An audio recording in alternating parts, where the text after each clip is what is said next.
বাংলাদেশের আলেম ওলামা সুযোগ পেয়েছিল নিজের মতো দেশ গড়তে, কিন্তু বুঝলো না তারা, নিজ নিজ স্বার্থে নেমে গেল।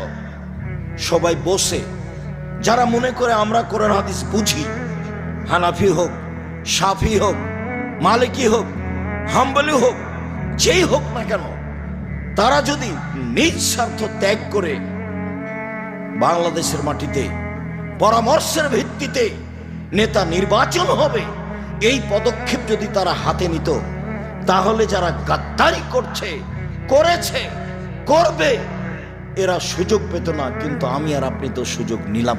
ছেলেগুলো জীবন দিল, মানুষগুলো জীবন দিল। পানি লাগবে, পানি লাগবে, পানি লাগবে। সুযোগকে মাটির সাথে মিশিয়ে দিল। সবাই নিজ নিজ স্বার্থ নিয়ে চলল ধর্মের নামে।